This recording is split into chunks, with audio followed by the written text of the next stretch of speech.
I would like to apologize that it's not a shorter panel by time, but we have one participant who unfortunately couldn't join us today, Professor Diayal. So we originally was supposed to have on the moderator. So we were supposed to have 2 speakers. Now we have 1, but Michal asked me if I want to also talk. It was about 2 hours ago. But as Michal knows me, I am always willing and happy to talk about my research regarding that area. So I will go after Carney.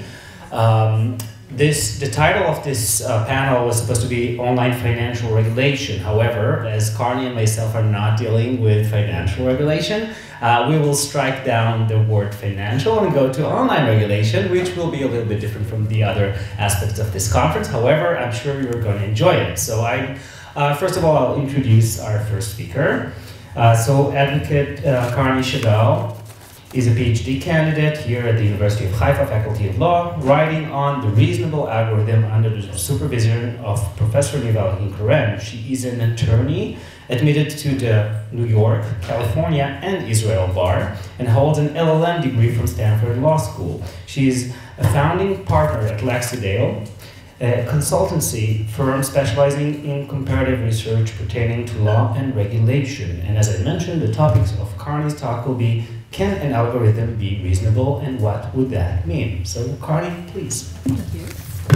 If I want to migrate over there, you can. Possible? Just, I think, the problem is this, but you can try. That's, I think you need to have this. Sorry for the technical complications.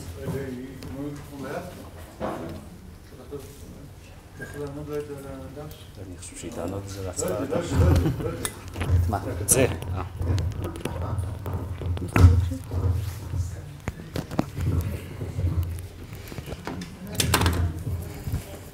I've been dealing with law and technology for a long time, but I've always hated technology, so I guess it shows.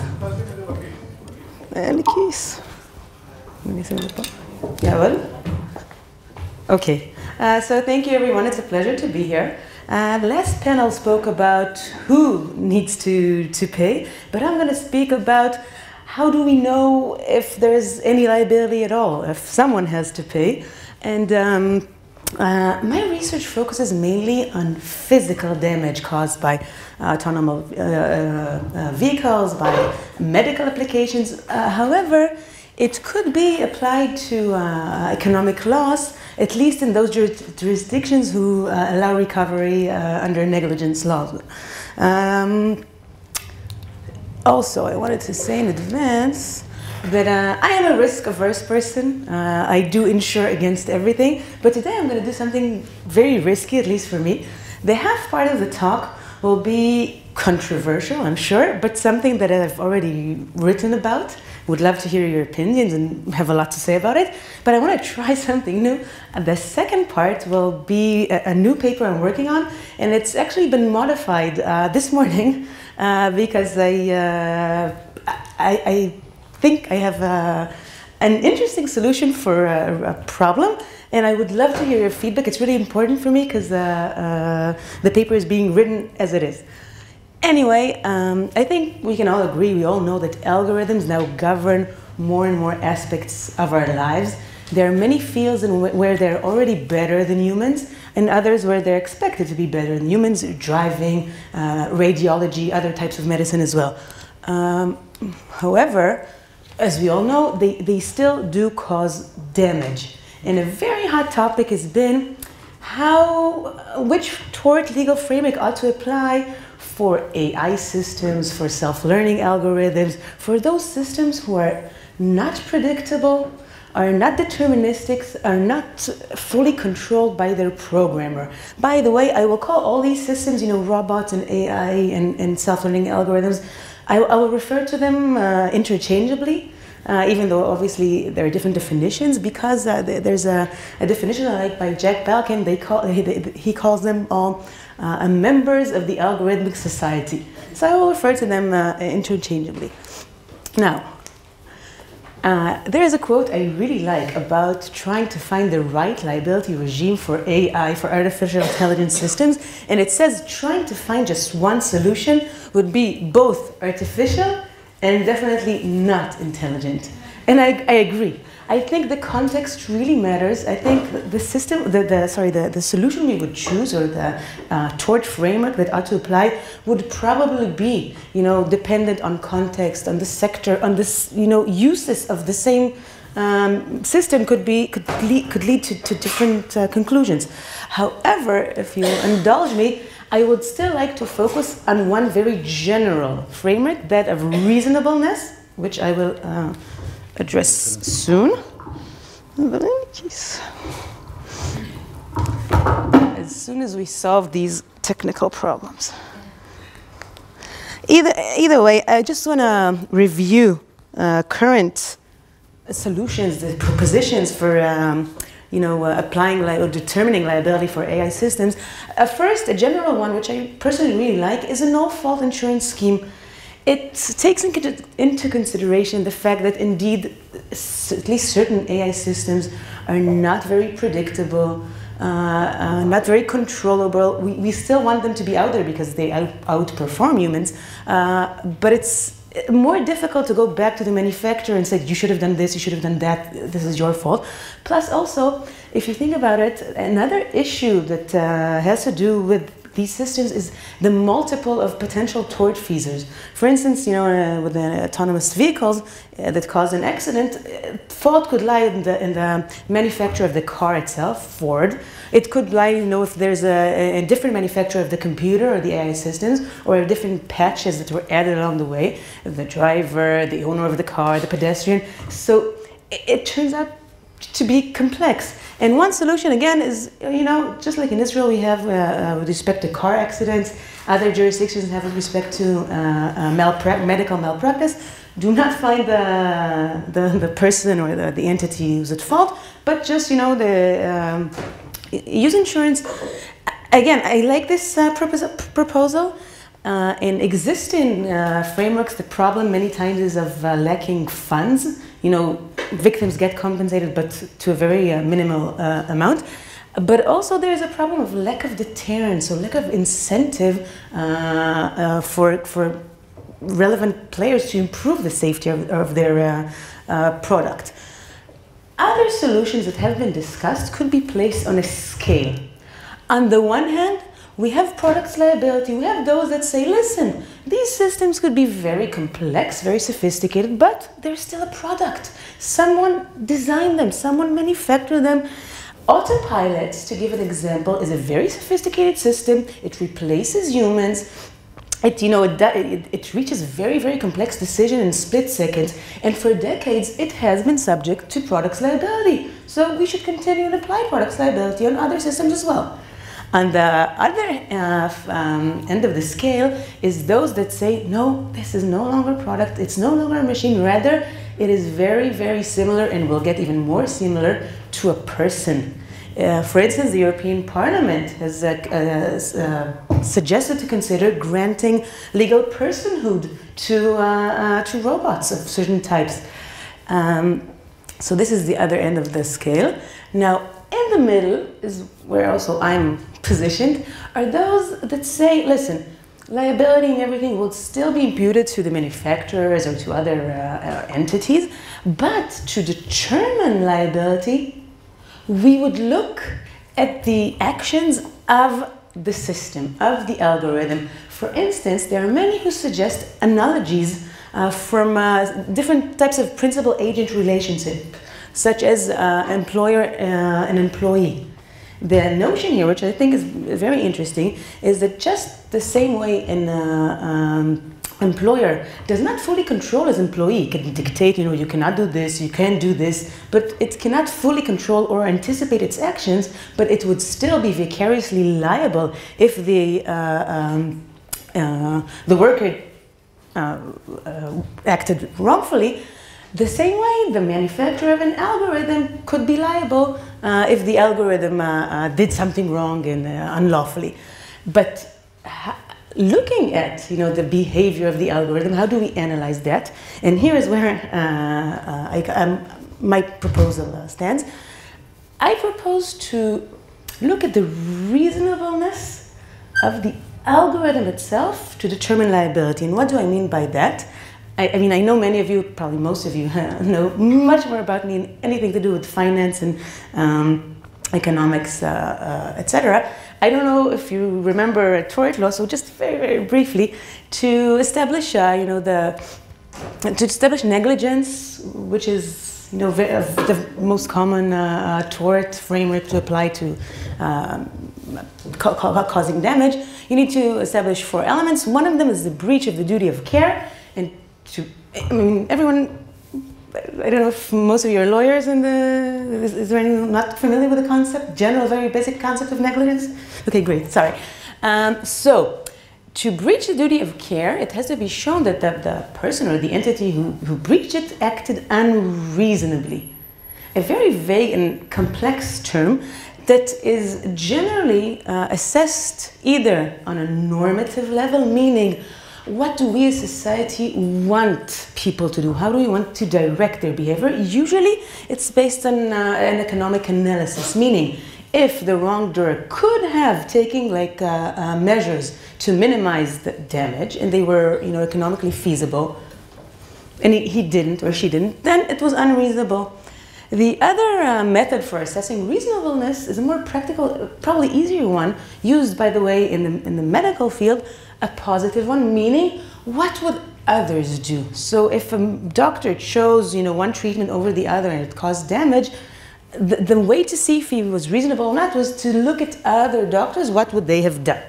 Great.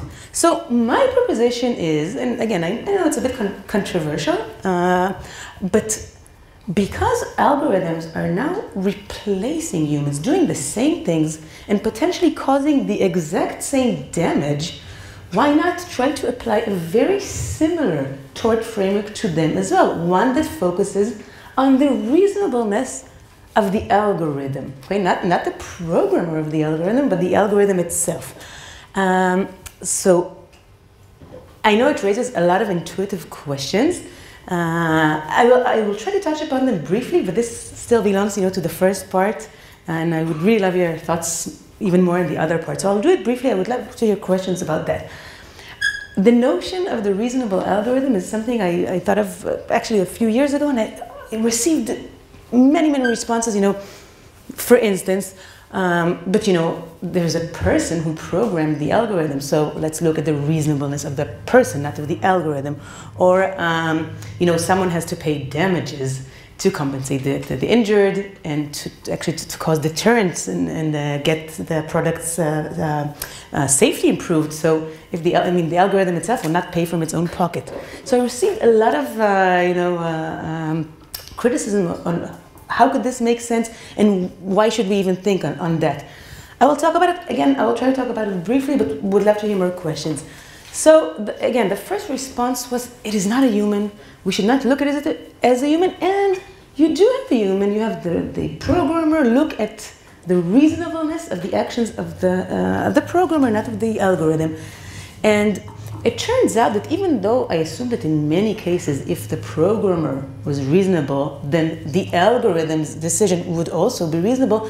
There's no complete match. There's no complete equivalence. I will just talk a little bit on why. First of all, the actions of the algorithms are less predictable than of more traditional systems. Like a coffee machine, if I program the coffee machine, I would know exactly what it would do and when. You push a button, it pours coffee, push another button, it pours water. For many different reasons, I would love to talk about it later. It's not so with self-learning algorithms whose the whole purpose we use them is because they are better than humans. They can reach better conclusions than us. And therefore, obviously, we cannot anticipate all the different scenarios they will have to deal with. To give just one example to make this more concrete, also take into consideration that the lapse of time between the time when the programmer programmed the algorithm and when it was actually causing damage is significant with these systems. Unlike a coffee machine, if I program a coffee machine like 10 years ago and it would cause damage tomorrow, the lapse of time is not very meaningful. with these systems, such dynamic systems, for example, medical applications, it could be very meaningful. For instance, and then I will move on, if a programmer products some sort of a medical application that has to, diagnose a disease, and it did not include a certain very rare disease, chickenpox, that was eradicated many, many years ago. But then, in 2 months, someone steps into the office of the doctor, he has chickenpox, and the doctor or the medical application would not even recognize it because it was not programmed to recognize it. Now, the programmer who programmed it not to include chickenpox as an option is reasonable because, this disease was not there 2 months ago. But when we're looking at the action or the reasonableness of the algorithm, we're examining the algorithm now. And if, for instance, there was an epidemic spread of chickenpox 2 days ago, and other physicians know about it and would have diagnosed chickenpox, but our algorithm wouldn't, then in this specific instant in time, it would be deemed unreasonable not to detect it. Okay.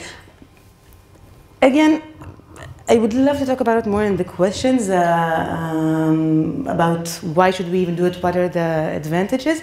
I will just say this because before moving on to the next part, the whole purpose of trying to think of reasonableness of an algorithm was because otherwise there is some sort of an anomaly. As I said, we have systems who do the same things as humans and cause identical damage. Imagine a pedestrian A walking and getting hit by a human driver.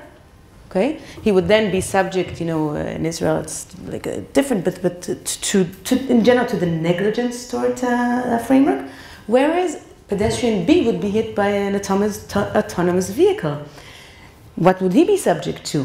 What I say, he should be subject to a relatively similar tort framework, or we would be creating different anomalies.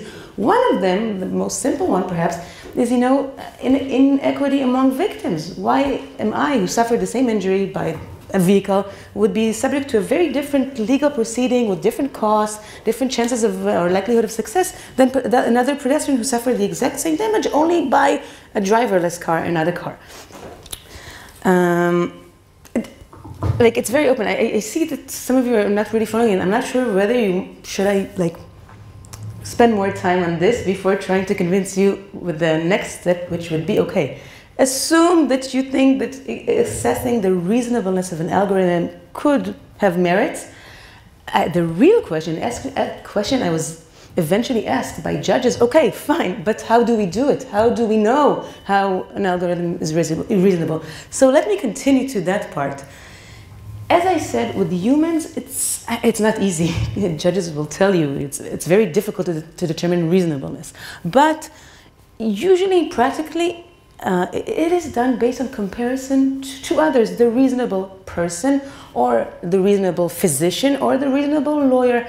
But in the case of algorithms, at least for now, we simply do not have that cadre of algorithms to compare to. So what do? There is one solution I like, which is safe harbor. We want to promote innovation, safe technologies. The safe harbor solution says, okay, if the technology is safer or greatly safer than a person, fine, let's use it and give it a safe harbor. In those fewer cases where it caused damage, we will not impose liability because we want to encourage it. And that's good, but it promotes stagnation because companies will not have incentive to improve, even if they have bugs or errors that they know about. They have a safe harbor. They are not incentivized to, or at least not by the legal framework. They're not incentivized to improve. We could be comparing the actions of an algorithm to those of a human, right? And I will elaborate on that. But the problem is, we already have humans. The whole point is we want something better than humans, right? We could also be comparing them to some sort of, a Superman standard of algorithms. It was alluded to in a case from 1957 in Louisiana, a traffic court case. It was a case where a pedestrian jumped in front of a driver. And the court had to decide whether the driver was reasonable or not when it hit the pedestrian. And the court said something like, what do you want? It's a person, it's not a robot. If it were a robot, I continue, then we would expect something else. But from persons, we do not. So intuitively, I think we would all agree that we want to hold algorithms to an elevated standard of reasonableness, because this is why we use them, because they're better. But this would be ignoring the fact that along with the many strengths and superior qualities of an algorithm, they are listed here, I will not go over them, there are also weaknesses of algorithms compared to humans. A great example is that of Watson, IBM Watson, who won the Jeopardy contest against the champions of Jeopardy. And, the famous story is that one of the last questions was cities in the US, that was the category. And the question was, name the city whose both airports' names are related to World War II. And Watson, who crushed the other two human competitors until then, his answer was, to the category of US cities, his answer was Toronto, which is ridiculous, right? No person would have made that mistake. And they tried to analyze how was he wrong, and they understood that the question was, the question was framed in a way that favored humans. Why? If it's of interest, because it turned out that Watson looked at previous questions of millions of other, shows of Jeopardy, and it turned out that usually the name of the category itself was not, very formal, very compelling, very binding. Sometimes there were deviations between the category and the real answer. What was important was how the question was asked, name the city where, not the category cities in the US. So this is why he was wrong. And I think, even if we think about it, we can all agree that algorithms have some very obvious weaknesses compared to humans. For instance, they could have, they're trained based on databases. They could be trained on millions and billions of pieces of information. But if they encounter something new, they do not know what to do. They're not creative. They have a problem, understanding this is something new. I should come up with a solution on my own. Also, they lack what I call an intuition, or a human nose to tell if something is fishy or wrong. So, I don't know how we're doing on time. Okay. So I was trying to come up with a solution that it would look at the reasonableness of algorithms, but would, on the one hand, not hold algorithms only to the standard of humans, because that is not enough. We want to improve them to get better and better. But on the other hand, will not create a chilling effect of technology by holding them to higher standards in those cases where we know that they're weaker. And what I propose, this slide is completely incomprehensive now. I'll go over it and then return to it later. But some sort of a process where we need to find a bridge. Why? Because currently we only have humans to compare to, physicians or drivers or architects. We assume, by the way, this assumption also calls for a discussion, but we assume that in 10 years or 20 years, we will have, accumulated enough experience with other algorithms such that we can then compare them to the reasonable algorithm and actually do have, enough information on what a reasonable algorithm would do, similar to how we examine reasonableness of persons today. But in this intermediary time frame, what do? My proposition is, okay, we start with the very basic of comparing them to humans, only to humans, okay? They have to be pretty much as good as humans, but then on a case-to-case basis, we will, and I'll explain in a second how, we will see if their abilities or if their performance could be improved such that this would then be the new standard of reasonableness that will be elevated in time. And how do we do it, or what do I mean by that? Complex, I know. But let's say a case comes to court. I always go to the examples of medicine, but it could be also done on other sectors. But let's say that a patient comes to see a robo-doctor. We do not have robo-doctors yet, but we do have applications that diagnose diseases that match optimal treatment. So it's not that far, even if a human would still be in the loop. So a patient comes to a robo-doctor, and it turns out they have a very rare disease. Plus also, the patient brings along with them a file of 1,000 pages. And somewhere over there it says that he has an allergy to, to peanuts. and or to something even more, rare.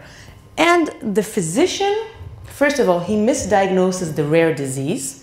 And he doesn't see that somewhere in the medical record it says allergy to peanuts, and he gives them a wrong, a medicine that causes an allergic attack. So, let's say it was a robot doctor. We ask, would a reasonable physician fail or err in this as well or not? Okay, so.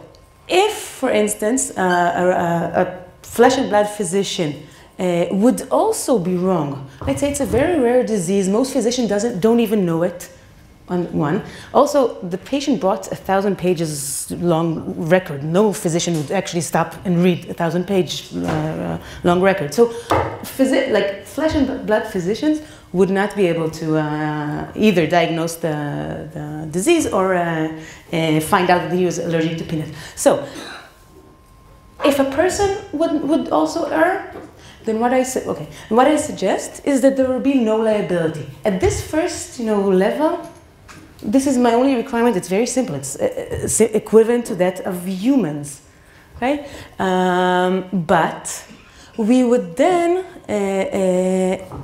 take this case from the court. The court will finish. There will be no liability because for now, we're only holding to the standards of human. It's not great because maybe they can do better, but at least it's as safe as humans. So we're not, causing a less safe technology to act. Now, and here's the idea. The court would finish, and then there would be some sort of an external body that would then get the case and see whether it should, whether considering questions of economics and optimization, whether we do want, and we can, it's feasible, to require more of that algorithm. For instance, if I go back to the allergy thing, algorithms, they are known for the fact that they could crunch thousands of pages and come up with the right, detect the relevant parameters and come up with the right solution. So basically, I assume that yes, we would expect an algorithm, that's exactly why we use it, to be able to go over a 1,000-page long record and identify it. On the other hand, maybe we do not want to do it based on optimization considerations, because what if all, 1,000 of patients would come with so many, so long records, it would take the algorithm, the medical algorithm, a lot of time. And maybe it would take each robot doctor, instead of finishing the session in 5 minutes, it would take him 15 minutes. And then we say, okay, it's possible, but we do not want to do it. It would be unreasonable to require it. In any event, the idea is that this body, that obviously we need to think about exactly its definition, etc., would then set a new standard of reasonableness, such that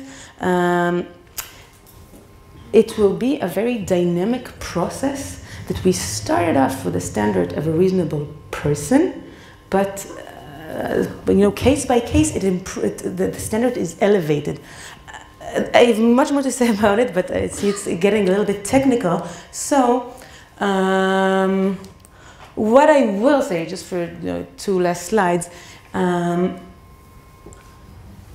think the solution, it sounds complicated, and it is. It's not safe, but reasonableness of a person is also not a simple standard as well.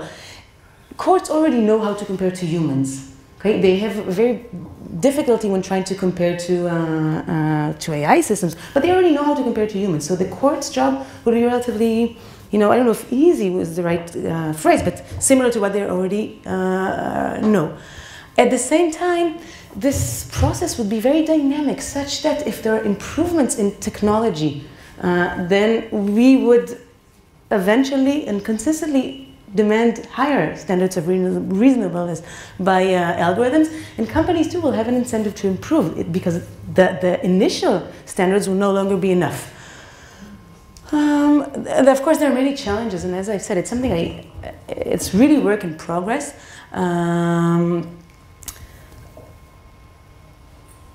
A lot of questions to be asked. One thing to think about is, but if, like very pragmatic, if we take all the cases to some sort of external center, first of all, it could be many, many cases. And also, how do we make an analogy from one case to others? Okay, so let's say the center just ruled that the physician should have gone over 1,000 pages long, but not 101 pages long. Then the next case we would have, there will be something a little bit different. But this is also true with respect to finding of reasonableness today. I would really love to elaborate more on that because I feel like it's a little bit technical. So I suggest if you want to ask questions and then I'll respond, I think maybe it will be better, a better way to do it.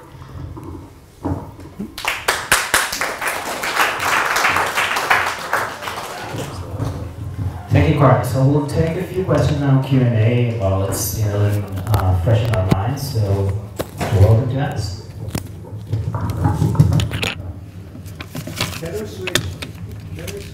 Can we switch the call the judges? That's to algorithm. What is the added value of this? The added value? It's actually been done. It's actually been done in the U.S. in certain processes. We are switching from human thinking to algorithms. Now it should be, of course, an open system. It should adapt itself over time. But what is the ultimate border of this? We can also switch from human judges to algorithms. And so it is ridiculous, I think. The idea is ridiculous. It depends. It's more. I think it's more suited to, let's say, technical problem solving, but not to judgment. And if we take algorithm and we want to substitute to judgment, we have a big problem. It's a good question and a fair question, and the response is, of course, the very technical things that could be automated are automated. I think that there's no dispute. But actually, judicial discretion is also, it's already happening, is being replaced by algorithms. In the US, there are many states who now so we should give to robots in the court? Maybe that would happen, but what I'm trying to say, it's already happening. I mean, I see that you don't like it, but it's already happening. Yeah. It's already happening, and as I said, I hate technology, so I'm on the side that is afraid of all these changes, but it's already happening. We cannot ignore it. Again, as I said, it's in the States, judges are deferring to algorithms to assess, the risk of... assessment is for the judges. It's true, they're still in the loop. So, the judges are still in the loop, and I assume that in many sectors they would forever be in the loop. Like the real debate, or like the hot debate, is autonomous weapons, right? Because autonomous weapons, some say that they're more efficient than humans, that they could minimize damage to civilians if they can, if they can only be allowed to do what they're good at. But still, others say even at the price of hurting innocent people, we would always demand that there is a human in the loop for such decisions. Others say it's also true for the judicial process. Obviously, the more ethical questions are required, and at least intuitively, we agree that humans should be in the loop. First of all, I found this really provocative. Yeah. I do have two questions. One is the singular algorithm versus the reality of multiple algorithms. So the entire presentation uses the singular, but just to solve a single Rubik's Cube of 3 by 3, you need 4 algorithms. To drive a car, you need hundreds. And so I don't know if that introduces causation problems, and I would be looking at the single algorithm each time and their relationship with one another. So that's one thing. The other thing I just found interesting is why you chose to choose an external entity. Given the judges are actually really good at finding new reasonableness standards, so why do we need to turn it in, to outsource it to a third party? So the first point, first of all, I would need to think about it more, because I agree that it adds a lot of complexity. Obviously, we're no longer in a single algorithm era. However, I call it the reasonable algorithm because I don't want to call it the reasonable product, because I'm saying I try to push away from a product. But obviously, the thing will be, the system decided this. Let's look at whether or not it was reasonable, and I do not propose why did it chose the way it did, which would involve the analysis of each algorithm and why did it make a mistake. And this, I think, is too complex. I don't think it's possible. Many say it's like in terms of explainability, it would not be even possible. As to why do we need an external system, I'm not sure that we need. It's not a necessary part of the process that it would not be the court itself, but there are a few reasons why to consider this. First of all, if we determine liability, then it's no longer the court's role or expertise. Even if judges are becoming really good at that, it's not their expertise, the technical expertise. It makes the proceedings longer and more expensive. So I thought it might be better, okay, we decided there's no liability, even though for the certain case it might be not fair for the victim. We need to think about it, but to not create a burden on the judicial instance with something that is not its expertise, let's move it to a technical body. Also, and it's a point I didn't have time to touch on, but the whole idea is that these things are becoming global. We have the court in Louisiana and everything, but it's becoming global. So ideally, and again, I didn't touch upon all the challenges. Obviously, one major challenge is the procedural administrative challenge, for sure. But ideally, it would be some sort of a global body that would concentrate cases. And another added value of it would be that the industry would know where to turn. It would have one concentrated body to know where to turn to with respect to the performance required of an algorithm. They would know, okay, I'm programming a certain system. I can go over decisions from all over the world and see what the standard of reasonableness, the current one, is. Yes.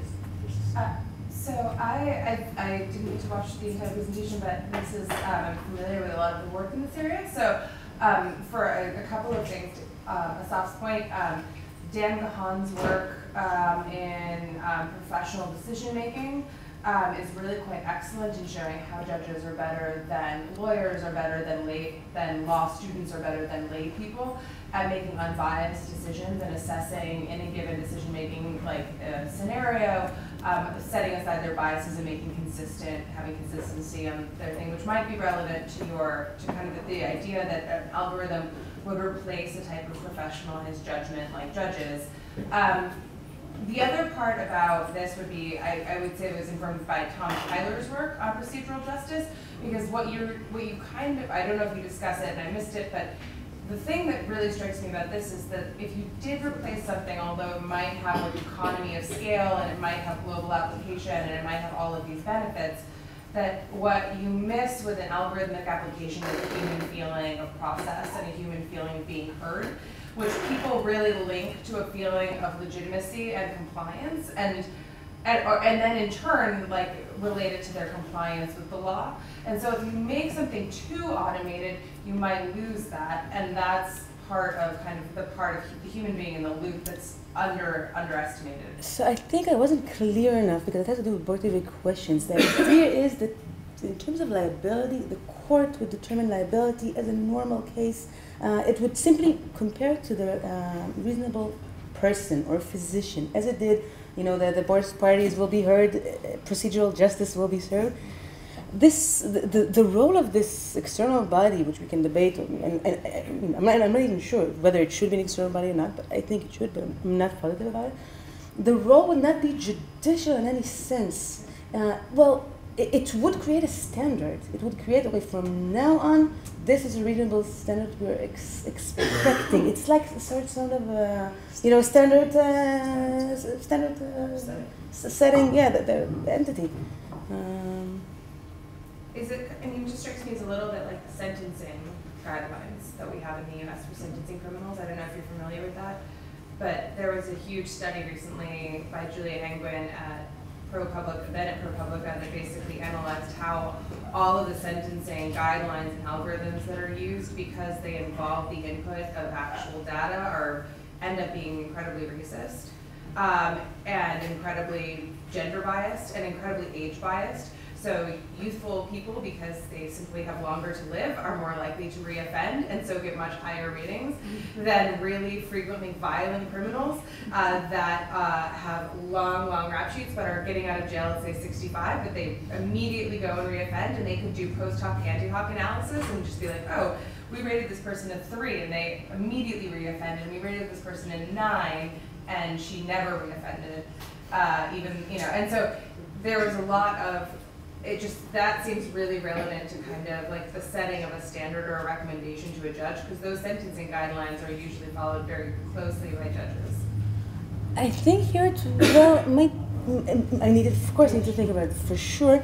I think it might be more technical in nature. Maybe not for all instances. Surely not for all instances. But what I have in mind, you know, is as a body that says, okay, let's imagine a scenario where patients come with very long document, like a record to the physician and to the algorithm, and it has to go over it and detect all, you know, suspicious words like allergy or a different type of food or whatever. And, you know, perhaps we could say, you know, this is relatively easy, so we expect a reasonable algorithm should go over an endless, infinite amount of records. This is reasonableness.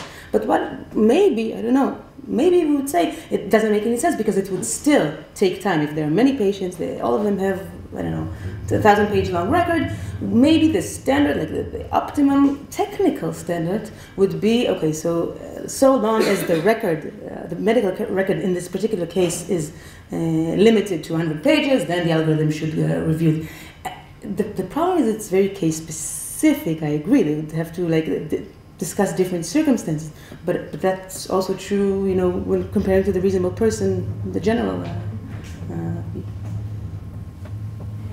I wonder why shouldn't we look at the reasonable programmer?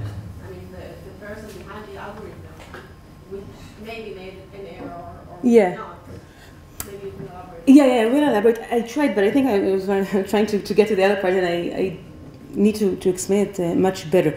I do assume it's intuitive that if the programmer was reasonable, then in many cases, I don't know if in most, but probably in most cases, the decision of the algorithm would also be reasonable.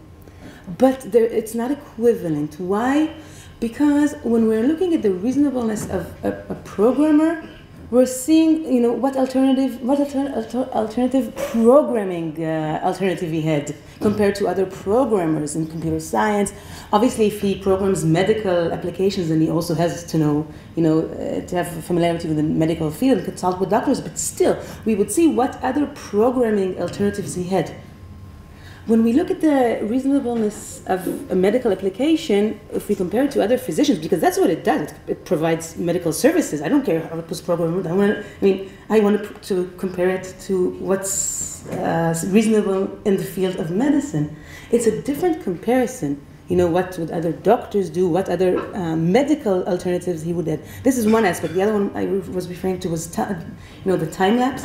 But I will go back to the example I gave because I think it's important, and maybe it will become, you know, still provocative and controversial, but maybe more understood.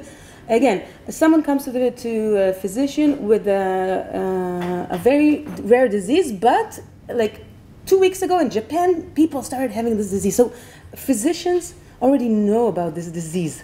A reasonable physician who read the news would already diagnose this disease because he heard that it's starting to spread. But the medical application was programmed, 2 months ago when this disease, no one heard of it. So the programmer was reasonable when he didn't think there's a chance of this disease to being diagnosed. Maybe he wasn't, because maybe if you programmed an algorithm that doesn't... It's true. It's true, and also in addition to that, there's something called post-sale warning. Like, for instance, okay, he couldn't have anticipated this disease, but at least now when he hears about it, he has to update the algorithm very soon. It's true. That new diseases spread. It's true, I agree. In certain cases, obviously, we could attribute non-reasonableness to him. It's true, but my point is that there could be cases such as this where there is no equivalence between the two. Maybe, you're right in this example, the programmer was also not reasonable because he could have, maybe. But there's lack of equivalence between the two. Okay, well, sorry. No. Because what I'm saying, maybe the standard should be if you program an algorithm, then every once in a while you have to re-examine it yourself. And then you are not a reasonable programmer. It's true, and it exists under product liability law, because if you don't, he hear of something that could cause damage and you don't warn or do something about it, then it's a design defect or a failure to warn. Definitely true. And I agree with that. It's okay. Yeah. So we don't have a lot of time, but we do have for the last two questions, we just saw, yeah, so. I think mine is pretty easy to answer and quick. It's more a question of understanding. I'm not really sure whose liability we actually are looking into. Is it only the liability of the person using the system or the algorithm, or is it also the liability of the producer, the programmer, the trainer? So where do you want to apply this? A great question. And the answer is probably the manufacturer. Why? Because same as it is in products liability law, but for different reasons that I'd not go into now, it's an alternative to products liability law. I think that products liability is not well suited for at least certain types of algorithms. So yes, the liability would still be imputed probably to the manufacturer. But by the way, I'm not saying that it always has to be like that. Of course, these types of systems raise, as I said, new concerns of multiple tort users, but this did not try to solve this. Last question. Thank you. It was a great presentation. And my question is, let's say the algorithm wasn't reasonable, but he got it right because he did a mistake. Because I think that I'm not sure that looking for reasonableness, we need an assumption that an algorithm could be reasonable in the sense people, in the sense we want them to be reasonable, but sometimes they can make decisions that are better than human, just because. And we wouldn't know why. Yeah. I agree. We wouldn't know why. They're not reasonable, but they did so many mistakes. That's they got it right. Then fine. And then there's no then we wouldn't know about it. Yeah, but then there's no damage, we wouldn't know about it. But you're true. That's the whole point. That my assumption is that they're better. They do or they will do better than humans. That's great. But I'm still trying to find a way to incentivize improvement. Of trying to minimize even the errors that they do make or the damages. I don't care about the error. I care about the damage that they do cause. Okay, so thank you, Carney, for that fascinating talk. I'll invite myself to the second talk.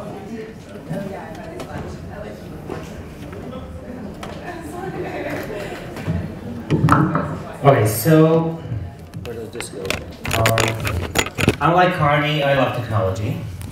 I am just a little bit skeptical of the use of it by a lot of different entities, and mostly one of the major fields that I'm interested in is the law enforcement field. And I'm very, very much worried about the different aspects of regulation currently that as they apply on new technologies, and they might enable things that we didn't actually want them to enable in the first place. So this is part of the project for the regulation of enforcement. This is already forthcoming soon in UC Davis law review. So unfortunately at this point, I would love to hear the questions at the end, but there's not much I can do in this single paper. However, I am still working about different aspects in this field, so we can talk about that later. So let's tell a story. And in this story, we'll tell a lot about the history of eavesdropping. People always like to eavesdrop on other people, and law enforcement agencies are part of this paradigm.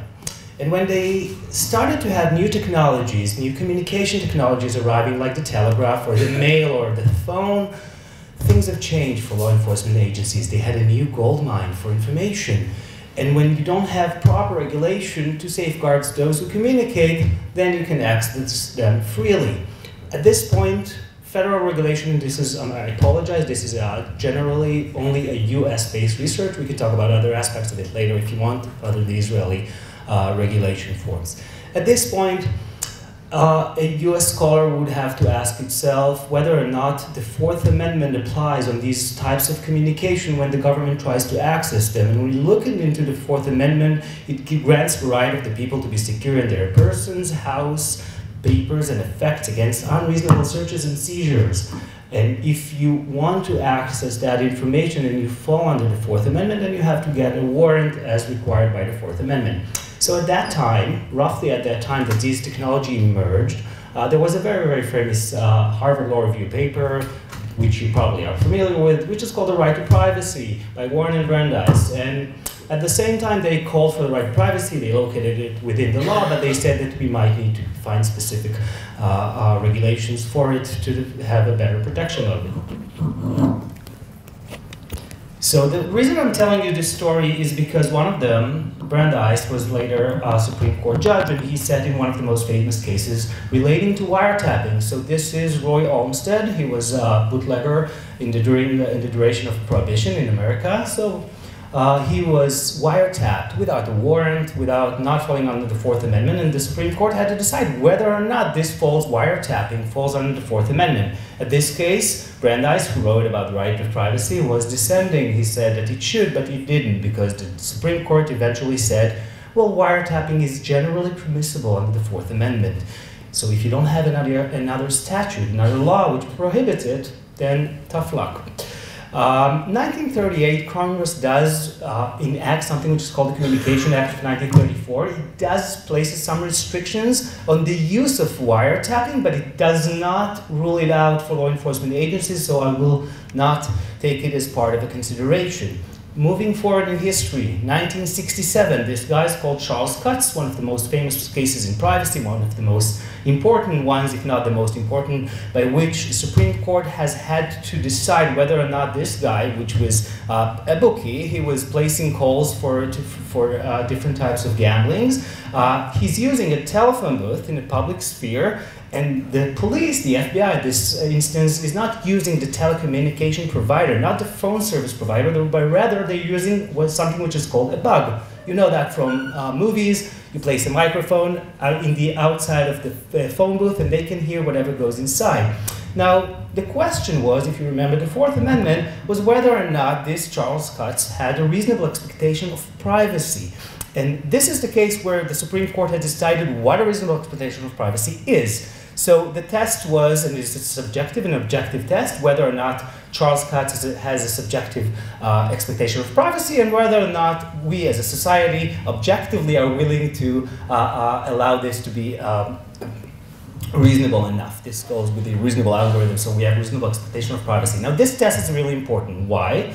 Because this wasn't direct wiretapping, but this is where the court has actually said, well, wiretapping might not be permissible as you think under the Fourth Amendment, and Congress, well, you have to do something about it. And they did. 1968, we have the first wiretapping law, part of a general law for an Omnibus Control and Safety Act of 1968, and now we have, for the first time, a real wiretap act saying that not only that you need a warrant, you need something which is called a super warrant, meaning that you have to go through more of the probable cause elements in the Fourth Amendment. You need to have a higher threshold, which is important because the Congress here acknowledges that there's a lot of importance in the privacy interest of individuals while talking on the phone. So this is all history yet. I'm not saying anything new. This is where the Fourth Amendment comes in, and we're starting to see shifts in legislation and regulation. A part which I will not talk about is something which is called FISA. So in 1978, we have the Foreign Intelligence Surveillance Act, which also regulated wiretapping to some extent, but it only deals with foreign intelligence. It doesn't only deal with foreign intelligence, but it should. But the scope of this act deals with something different from criminal investigation. This is why I'm going to leave it on the side. If you want, we can go back to that later. Next, 1986, computers are becoming more and more integral in our lives. Well, this is not a public internet yet, but we now have computers in our homes. Some people do. Some also have internet, but it is not the World Wide Web as we know it. Congress acknowledges that it's not only the wiretapping, the real-time transmission of data, but there is something which is called stored communication. So computers can store data. It wasn't a lot of data back then. It was very difficult comparing to today. But still, let's regulate this thing which is called stored data, because we want to know when can law enforcement agencies access that stored data for lawful purposes. I'll get back to the ECPA later. Moving on, the internet comes into life, and now we had a wiretap statute, and we have a Stored Communication Act, and now the question is, how can we wiretap the internet? And that's a huge question, meaning that for now we talked about oral communication mostly, and now we have written communication. Now there's a huge array of problems when Congress tried to enact this CALEA, and it did enact this CALEA, Communications Assistance for Law Enforcement Act. But it didn't do a lot, because eventually it does not apply to most internet service providers due to various problems which arise from the infrastructure of the net and a lot of different issues within it. The only thing that did happen was that in 2005, Kalea was amended to include what we call VoIP, voice over IP. So think of Skype. So if you do something which is similar to a phone, you're talking something, but it goes through the internet, then you're talking, then we have to also apply wiretapping statutes. That makes sense. Now this is the question. What I wanted to know, and this is one of, as I said, I love technology, and I love this thing, I really love this thing that is called the Internet of Things, by which we have a lot of these new things that are now connected to the internet. Sometimes they are connected to themselves. We are all using these devices, which we are called smart things. So this is a smartphone, it's also an Internet of Things device. It's connected to the internet, it's connected to other things. And start to think about that in the law enforcement scheme, because this is what I was trying to handle in this paper. Think about the capabilities that we have in those things that can gather a lot of data and a lot of different types of data, and whether or not we can apply the current statutory regime on these things. So we have this smart home. I know that in Israel it's still relatively low, I would say. We are not very much familiar in general as a public with all these devices other than smartphones and smart TVs maybe, and a little bit more. I think that in the US it's much more common today than in other places, but there will now be a big escape from joining this world of connected devices, because they're becoming much cheaper, much easier to produce. They produce a lot of data. There's a lot of incentives. So this is the financial part of here. There's a lot of market for this data, which is super important for companies which will push for those different types of connected devices. So right now, I'm stopping to make a short taxonomy, saying there are a lot of different devices. I'm not going to talk about all of them. You are more than welcome to read the paper, which I'm doing that there. I am going to talk about two different types of devices. This is an Amazon Echo, which is a personal assistant, digital assistant. I categorize it as an always ready device. What does that mean? It is not constantly recording you, although some suspect that it does. It only awaits a trigger phrase. It could be Alexa, it could be Amazon, whatever you choose. But then when it awaits the trigger phrase, it will re-record locally on the device. If you didn't say the trigger phrase, and it will not send it to the cloud, meaning that generally no stored communication occurs unless you have activated the trigger phrase. So this is an always ready device. Unlike an always-on device like this Nest Cam, which 24/7, it's recording, it's sending data to the cloud, and it's always there, and it can be transmitted all the time. Now, I jointly will refer to these things for the purposes of this article or this talk as always-on devices. Why? Because they could be always-on, and because Amazon might not have an always-on device, it might be always ready for now, at least how they say that it is, but a lot of different other companies are using this digital assistant as always on all the time. And they have a lot of these devices. So I'm not trying to advocate Amazon or go against them. I'm just using that as probably the biggest market example currently. And I'm showing you all the different Echo devices. There are much more of these right now, just to show you the sensors that they have. It's not only microphones, it's cameras. And many of them have cameras, many of them have microphones, and start to think, if you would have had such a device in your house, where would you have placed it? In your living room, in your kitchen, maybe in your bedroom, maybe near the shower. So I'm not even talking about all the other very important aspects of this. This is another research. Think about hackers, think about cybersecurity in this instance. Those are very important. But moving that aside, all I want to consider is the lawful access with a lawful order or without it under the Fourth Amendment. I want to answer the question, what happens if we treat these things like phones?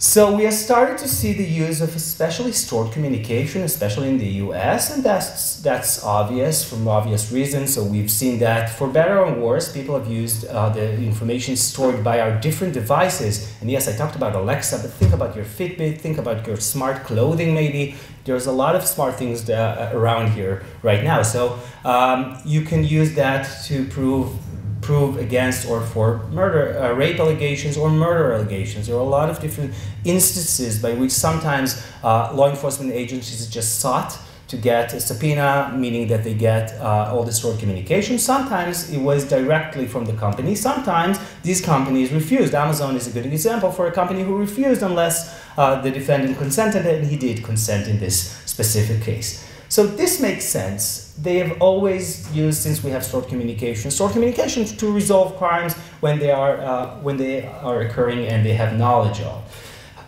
When we look at Stored Communication Act, and this is very technical, unfortunately, I will go through it very quickly. It's very interesting. So the first thing that I went to is to see whether or not the stored communication of IoT actually applies. Does it actually fall under the different terminology of that 1986 Act, which deals with stored communication? Think of stored communication 1986. Think what legislators have in mind, with some amendments maybe. And they have actually had this weird category between ECS and an RCS, an electronic communication service, and a remote computing service. And these are generally the terms. I will not go into that too much, but that they have to be temporary, they have to be incidental to the electronic transmission for the purpose of backup protection, and an RCS is computer storage or processing service by means of electronic communication system solely for the purpose of providing storage or computer processing services. So I will not really go into that. I will say that sometimes these devices might fall into one of these categories. It really depends on the use of it. Alexa is a good example of something which we can't really categorize as one thing or another. You might send emails through Alexa. It might be an email service. You might use it specifically for grocery lists, so you might actually use that data for backup purposes of different sorts. Is it temporary? Not really. Is it incidental to your electronic transmission? Not really, because you're talking to Alexa and you're trying to actually have something done. I will just leave that on the side right now, saying that there's a lot of problems there, but it also sets a very, very low threshold, and this is the point, because these are merely subpoenas usually, and not super warrants, as I said before. I will go back to that later. One of the problems, and this is a doctrine, and I do view it as a problem, one of the doctrines that has evolved in the US jurisprudence under the Fourth Amendment was the third-party doctrine, something which evolved in the 1970s. Basically, it means that we all don't have reasonable expectation of privacy for information conveyed to a third party, and I will add to that when that is the intended recipient of that information, because it's important. What does that mean? Generally, with exceptions, and I will not go to that right now, when you convey your information to Amazon, they could basically convey that information to someone else, and that someone else could be law enforcement agencies. We will get back to that. So warrant requirements, when we look at the wiretap statute, as I said, it's a super warrant, it's not just a warrant. So there are a lot of different requirements in super warrants, and I try to look at the different requirements and adjust them or understand them in light of new technological changes. So one of them is that when you get a wiretap, a super warrant, so you have to specify the nature and location of the wiretapping device. Think of your Fitbit, think of your Alexa. They will actually have to know where they're placing it. So if we equivalent it to something which is not like phones, it's roving bugs for oral communication, or roving wiretap for electronic communication. This is just terminology that they use. Think of the bugs, the microphones that you see in films that someone has taped here. But they do know where they taped it. And that holds huge significance when you talk about the wiretapping of IoT. If someone gets an order and he says, yes, Alexa, there are 5 Alexas in their houses, and they don't know where it is, and if they do know where it is, it's also a problem. Think about why. So we had this, and it's a spy in our houses, and as I'll say at the end, you might say, oh, that's not gonna go inside my house. But first of all, you have this. It's not that different, but as I'll show in the end, we have a lot. We cannot escape it eventually, and it will become an integral part of our life, even if it's not Alexa per se. So now I want to talk a little bit about the normative aspects of it. I'm not going to cross the T's and dot the I's in that aspect, not specifically how we should draft the new legislation, but rather the things that we should and now to think about when we're drafting these laws. For that purposes, I'm saying, forget about Kalea. It's done. Let's say that everything is pragmatically easy to wiretap, although it's not. let's say that we have that law that obliges these telecommunication companies, and there are a lot of problems there if we start to oblige these telecommunication IoT companies to actually embed those features that will enable wiretapping when needed. So it will cost a lot of money, first of all, and that's a huge problem, not for Amazon of the world. It's a huge market barriers for a lot of different IoT companies, and there are a lot. It's not just a few companies that control the market. Maybe it is in some IoT markets, but generally we see more and more of these things because they are expanding. As I said, they are relatively easy, relatively cheap to produce, and they produce a lot of data, which has a lot of value. And if we place a lot of restriction, it will have a negative impact on the innovations of the things. Whether you like them or not, they are highly innovative in that sense. One of the things that I'm fearful of is the public-private partnership in the US. Remember the third-party doctrine? So we have came to witness in light of Snowden revelations, but we suspected that prior to that, that there's a lot of things going on beyond that constitutional debate, beyond the statutory requirements and these vague statutory requirements when we are dealing with foreign intelligence mostly. But if we look at IoT devices and we say, well, not sure, it will go under the Fourth Amendment because it will be considered as an effect under the Fourth Amendment. But if we take the third-party doctrine and we say, well, you convey that to Amazon, tough luck, they can convey to the government. So unless we have a statutory requirement that will say, well, you can't, and then we'll have to look at the statutory requirement. One of them is the Stored Communication Act, which I said will probably not apply. The second is the Wiretap Act, which will apply, but it has some problems, as I'll say briefly. Another problem is security. When we look at cybersecurity, that will mean that we'll actually have to do something to decrease probably, or increase the complexity, decrease security, or increase the complexity of those devices. Both are problematic from security aspects, because if we create backdoors to these devices to be wiretapped when handled a warrant, that means that they have improper security in the sense that if the government can do it, hackers can do it sometimes, and other people that we don't want them to hack our systems. So in the normative aspects, my claim or my general theme is that we have to rethink lawful access in the always-on era, because we are heading to, we're rushing into that era, and we will be there soon, if not already. And we have to, as I said, I'm not going to cross the T's and dot the I's. I'm suggesting something which I coined like ultra warrants. I'm not sure that ultra is higher than super, but bear with me with my terminology. So ultra warrants will have to have a higher threshold than the current threshold that phone calls have, because we need to examine a lot of different things. When it comes to IoT wiretapping, we have to re-examine what we think about the relevancy of using those warrants to actually fight against crimes. Which crime are we trying to find? Should we, and how we should restrict the use of the data, the retention of the data? For how long can they retain the data? Because usually, often what we see is that a lot of law enforcement agencies might create databases even and use them later for other cases, and that's a huge problem in terms of privacy. We have to look into the security issues that will, if we are enabling lawful access, and I know that there is no escape. If we live in an always-on era, much like we regulated phones, we will regulate access to IoT, but we will have to know where to draw the line. Where is it not okay to have that regulation in place? And we have to understand the security issues, which are only now become very, very relevant, as we can see. We have to have success rates. We have to have statistics. We have to understand really what's going on. Because of that enabling, we have witnessed it through the FISA court's decisions. We have seen that where the FBI is often asked from the NSA, well, how many cases have you actually solved using it's called Section 215 of the USA Patriot Act, and they can only point generally to a few incidents which are not general terrorist plots in the global scale.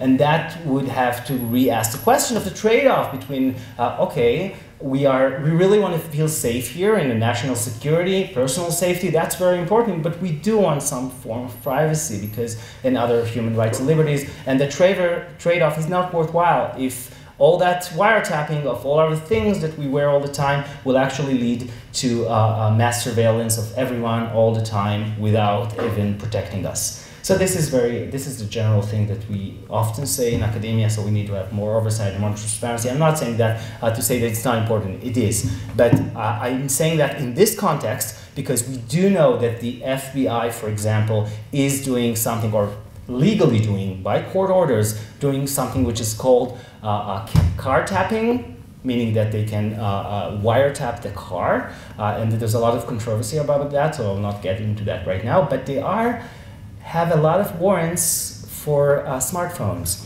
Now the thing is, think about that right now. Why would the FBI even ask for a wiretap of a regular phone anymore? Who uses those phones anymore? So it's obviously they ask access to this. Now there's a huge question, because of the lack of transparency, you can only see the numbers, the general numbers of the warrants that they actually sought for and received by courts. We don't know if they only use that when you are talking to someone, or they actually activated the microphone all the time. And that's a huge thing in transparency that we need to take account of. And finally, as a thought experiment, one of the things that I'm really concerned about is, because these always-on era could constantly record, and you should add to that the fact that now we can, and I would say generally, you can store data indefinitely, and it will not cost you that much money. And not just you, companies can do that. So think about the always-on society by which everything is recorded all the time, transmitted to the cloud, and saved.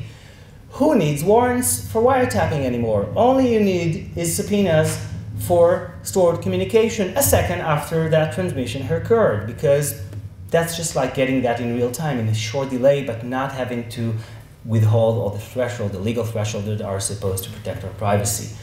So generally, my argument is this: we are surrounded by these items, by these devices, by these things that have a lot of sensors. We don't even know which sensors they have.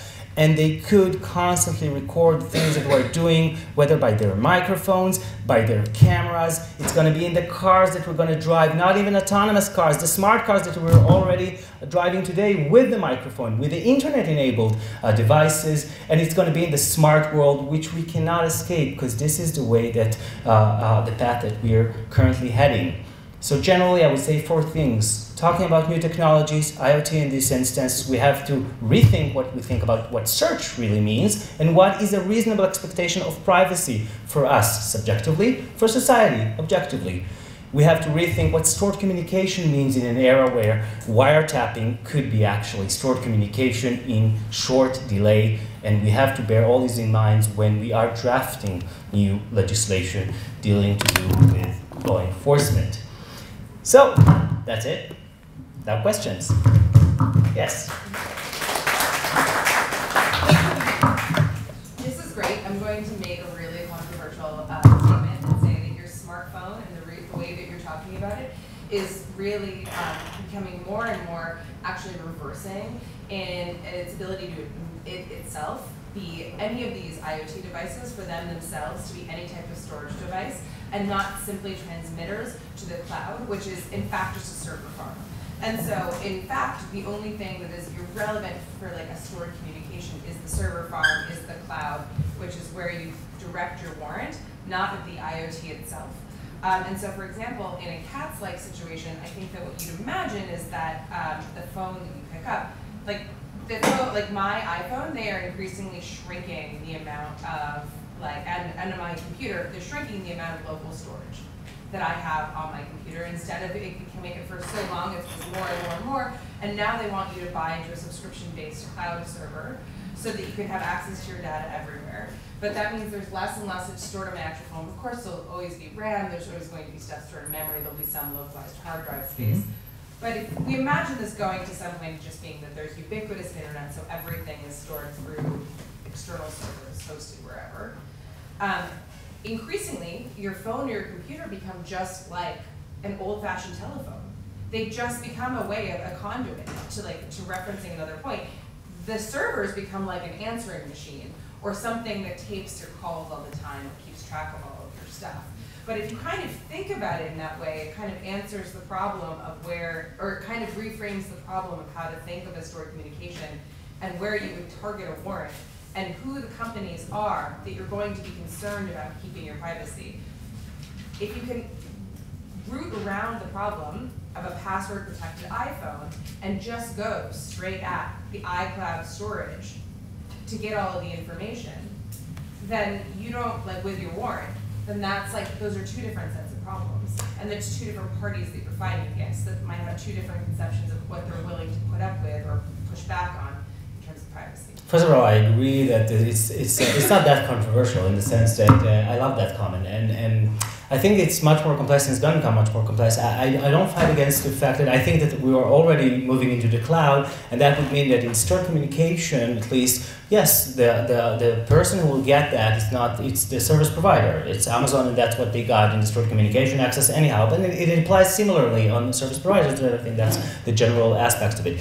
My fear in even if it becomes a dumb phone in the sense that it doesn't have any data at all, it is still a very, very powerful microphone and camera, which could enable real-time transmission. That's my fear. And GPS. And GPS tracking and a lot of different things, and it's going to get smarter in that aspect. Even if it's going to get dumb from the data aspect, it's going to get smarter and smarter because we have better technology, so why wouldn't it be offered? But it's sending that information to a place that is not the phone itself. That's what I'm saying. It's a transmitter of information, not the storage component. Okay, I'm not sure that I would agree on that in the sense that I still think it's a powerful computer anyhow, yeah. and it's not, I mean, it's not just a dumb device in the sense that it's not iron, in the sense okay, that... But let's say that there's, sorry, I'll be done monopolizing this question, but let's say for just the sake of argument that we do get, would it be a better future for our security if this became more like an old-fashioned phone and was just a transmitter to an external server? Would that be a better thing for us? I think that it wouldn't be better or worse for us in the sense that our data is now much more sensitive in the sense that we have much more of it, and it doesn't matter where it is stored right now in the sense of storage. So that, in that sense, in the phone, we only had one type of information generally conveyed, which is sensitive, could be very sensitive, but not as sensitive as these things are capable of doing. So it doesn't, for me, it doesn't matter where it is actually stored, or I think that conversation really, your framing, I think, is perfect in that sense, that it doesn't really matter where it is in the sense of the data. It only matters for me how much we are not knowing. We don't know right now how much data we are producing surrounding those devices, and law enforcement agents can actually use the current statutory framework to tap this like phones. So I don't want to make the statement if it's the better or worse future. I think that's true for technology in general, that it's a tough question whether it's better or worse. More questions? You're really waiting for lunch? Okay, so there were two talks, so we can cease here, so we'll have a little bit more time. Thank you for listening, and thank you for Carney again for their wonderful talk.